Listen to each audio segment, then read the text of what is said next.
चर्चाएं चल रही होंगी इस समय। आपने बिल्कुल सही किया। इनफैक्ट मेरे को थोड़ा सा हो रहा था कि ये पूरा डिस्कशन पॉलिटिकल साइड में जा रहा था, उसकी जी गलती जी, नहीं, उसकी मैं इसीलिए गलती आपके पास और आया। हम ठीक थे वो गलत थे। तो हाँ बिल्कुल, तो मैं उसमें थोड़ा सा हो रहा था कि भी इसको ये पॉलिटिकल डिस्कशन नहीं है।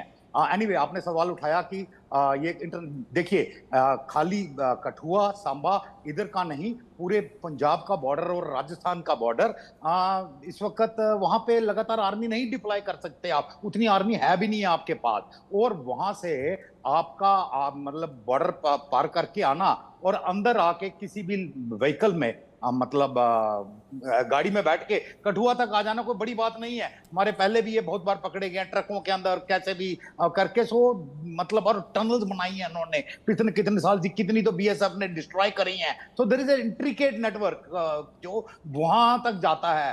एंड तीसरी बात, अभी यहाँ पे उन्होंने मर्सनरीज हायर करने शुरू कर दिए हैं। अभी जो लेटेस्ट इनपुट आ रहे हैं कि ये जो ज्यादातर लोग आ रहे हैं दे आर मर्सनरीज, मतलब कि ये कोई रिलीजियस बाइगॉट्स नहीं है उनको करके, इनको सीधा शुद्ध पैसे की बात है। ये करोगे इतने लोग मारोगे, ये करोगे तो इतना पैसा मिलेगा, तो आउटराइट मर्सनरीज हैं ना। जो मर्सनरीज की इंडक्शन है इसकी वजह से टेररिज्म में मतलब थोड़ा सा उछाल आएगा, क्योंकि उसको पैसे ही मिलते हैं अपना टारगेट फिट करने की। जब तक वो उतने लोग नहीं मारेगा उतनी। जी,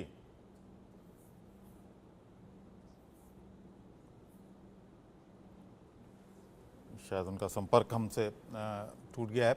राकेश जी, यही सवाल मैं आपसे करना चाहता हूं, जो जो जम्वाल साहब कह रहे हैं राजन जी, कि किस तरह से यहां पर आते हैं, ये रूट कौन सा हो सकता है उनका? अगर पाकिस्तान से आते हैं तो रूट कौन सा हो सकता है?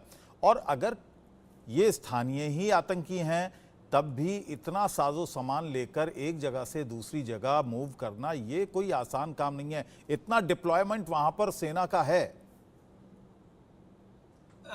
देखिए, पहले तो मैं बाकी प्रवक्ताओं को भी बता दूं कि मैं भी जम्मू का रहने वाला हूं, सन ऑफ सॉइल हूं, यहीं पैदा हुआ था और एक आर्मी का लेफ्टिनेंट जनरल 40 साल नौकरी करके रिटायर हुआ हूं।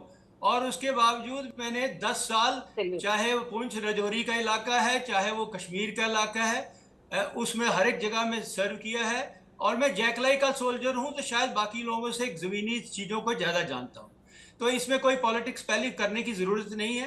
पहला पॉइंट तो ये है, इसमें कोई किसी को भी शक नहीं होना चाहिए कि 370 हटने के बाद में ओवरऑल जो इंसिडेंट्स हैं वो कम हुए हैं। हाँ, माना कि जो कश्मीर के बीच पहले जो जम्मू के खित्ते के बीच में था, इसको खदेड़ के हमने कश्मीर में कर दिया था और वहां पर भी साउथ कश्मीर में कर दिया था। और यहां हमारा वॉइड, जैसे मैंने बोला कि वॉइड होने के कारण क्योंकि लद्दाख फ्रंट पे जाना पड़ा, तो उसका फायदा लेके वहां से यहां को पाकिस्तान ने कैलिब्रेट की अपनी, जो उसने अपनी यहां पर स्ट्रेटजी इसने की है। अभी जो इन्फिल्ट्रेट कहां कहां से करते हैं, आपने मुझे ये पूछा। यहां पर दो डोमेन हैं, एक तो एलओसी डोमेन है और एक इंटरनेशनल बॉर्डर की डोमेन है।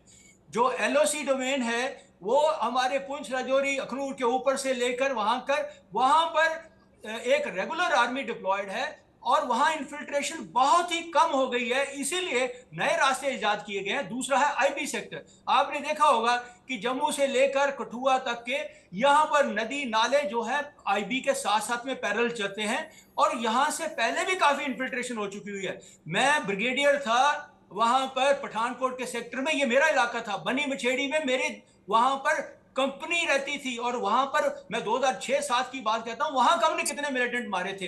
तो ये जो उनका दोबारा से यहां पर रिवाइव करने का एक जो है इन्फिल्ट्रेशन जो होती है, दो तरीके से होती है। एक तो खराब, जो पहला तो जो है टेरेन है जिसमें कि हर जगह में चेक नहीं किया जा सकता। दूसरा, ये आपने देखा होगा कि वेदर जब भी खराब होता है तो वेदर खराब का मौका लेकर हम ये लोग इन्फिल्ट्रेट कर जाते हैं, क्योंकि हमारे हर जगह में चौकन्ना नहीं रह सकते।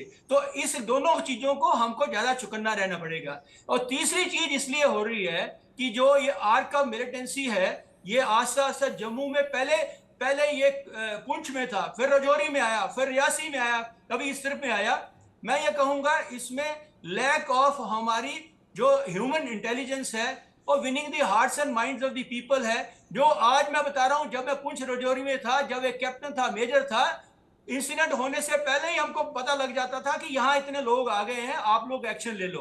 तो आज कहीं कमी है कि एक मिलाओ में। दूसरा जो है, गवर्नमेंट की जो एजेंसीज हैं वो आपस में एक कोऑर्डिनेट होकर काम नहीं कर रही हैं। हमको ये कल्टीवेट करने पड़ेंगे, बहुत जरूरी है ह्यूमन इंटेलिजेंस। तीसरा है कि हमको जो सर्वेलेंस करनी है वो पुराने जमाने वाले सर्वेलेंस चले गए, नाइट विजन डिवाइसेस हैं। अभी तो नए नए, जैसे आपने यूक्रेन वॉर में भी देख लिया कि हमें ड्रोन्स की सर्वेलेंस लगातार होनी चाहिए, ये लोअर लेवल तक में उनको डिलिमिटेड करने होने चाहिए, और साथ में सुसाइड ड्रोन्स जो बोलते हैं वो हमारे एक्टिव रहने चाहिए, क्योंकि ये जो एक्शन करने के बाद में जो मिलिटेंट्स हैं 5 मिनट के बीच में ऐसा खिसक जाते हैं। राजन जी हमारे साथ दोबारा से आ गए हैं, तो इसलिए आप उनको ड्रोन्स के साथ में, उनको सुसाइड ड्रोन्स के साथ में उनको स्ट्राइक कीजिए, क्योंकि वही एक क्रूशियल टाइम होता है जो टाइम का बाद में जंगल में चले गए तो मुश्किल होगा। और मैं आपको एक स्ट्रेटेजी बाद में डिलीनेट करना चाहता हूं, जो एक हम लोग आज तक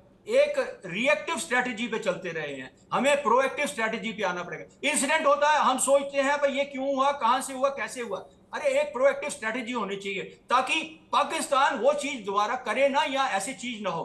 वो उसके 2 पॉइंट बोल के मैं खत्म करता हूं। पहला चीज स्ट्रेटेजी में कि डोंट लेट देम इन्फिल्ट्रेट। वो कैसे होगा कि पहले hit them at the launch pads. अभी अगर हमको कंफर्म्ड होता है hit them at the launch pads, उसके लिए हमको वी नीड इंटेलिजेंस। इंटेलिजेंस के लिए जैसे मैंने आपको बताया हर जगह की सर्विलेंस होनी चाहिए, और उसके लिए हमें पेट्रोलिंग, डोमिनेशन वगैरह करना है, और उनके लॉन्च पैड में हम ड्रोन से हिट करें। हमारे पास पॉलिटिकल विल है। किसी ने बोला पॉलिटिकल विल नहीं। अरे हमारे पास में पॉलिटिकल विल है। कौन कहता पॉलिटिकल विल नहीं है? उड़ी के बीच में सर्जिकल स्ट्राइक कर दिया, पुलवामा वो उधर जाके बालाकोट के बीच में एयर स्ट्राइक कर दिया। पठानकोट के मामले में क्या हुआ? पठानकोट के मामले में आईएसआई के एजेंटों को बुला के जांच करवा लिया। हर जगह में हमने पॉलिटिकल विल अपना दिखाया। तो ये लोग जो बोलते हैं ना, इसको पॉलिटिक्स करने की बात नहीं है इसकी। कैसे आप लोग कह सकते हैं? ये मैडम ये आपके कहने की बात है।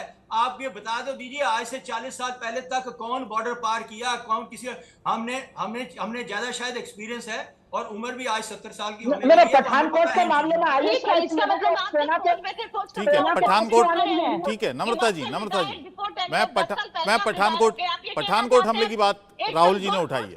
पठानकोट हमले की बात राहुल जी ने उठाई है। नहीं थी।